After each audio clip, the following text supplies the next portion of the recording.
धेमाजिनि जनायाव बर' कसारी अनसाय गावहायुं खुंथाया मुलुगनां आबहावा सान फालिदों।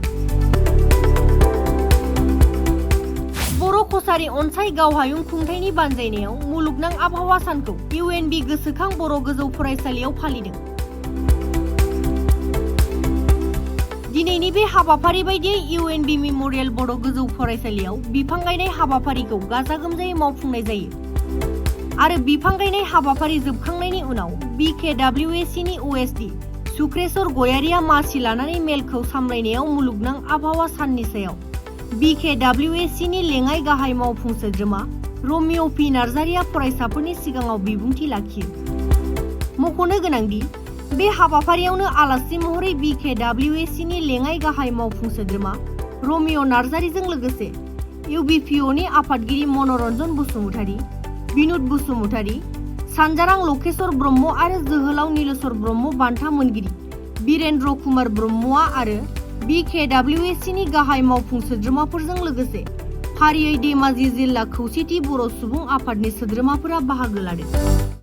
अनसाय गावहायुं खुंथाय BKWAC नि बानजायनायाव जनायनि नायल' जाल' गंसेल' गोजौ फरायसालि उपेन्द्रनाथ ब्रह्म गोसोखां गोजौ फरायसालियाव बिफां गायनाय जि हाबाफारि बेयाव जोंखौबो आलासि महरै लिंहरनायखाय बर' कसारी अनसाय गावहायुं खुंथायनिसिम गोजोननायखौ बावबाय, बिथांमोननिसिम गाहाम हामलायनायखौ बावबाय। दिनै जिहेतु मुलुगनां आबहावा सान बेखौ लोब्बा लाखिनानै दिनै माखासे बेयाव सावरायलायनायबो जादों, माखासे हाबाफारिबो लादों। जिहेतु बुहुमा दिनै मोनसेयानो आरो बे मोनसे मुलुगावनो जों बयबो जिब जिबिया थांना थानांगौ। गतिके बेखौ रैखाथि होनाया जोंनि बयनिबो बिबान।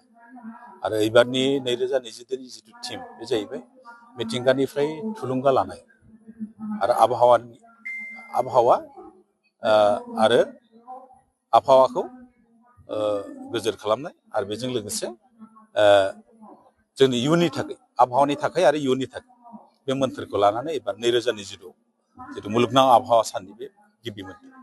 जिहेतु बुहुमा गाव रायज्लायनो रोङा बा खोन्थानो रोङा बेयो, नङा होमबा? बे नाथाय जोंनो सिगनेल होयो। दिनै सिगनेल होनना बुंबा हाव हाव दुंनाय बिदुं, नङा होमबा? ब्लाव ब्लाव जोंनाय, नङा होमबा?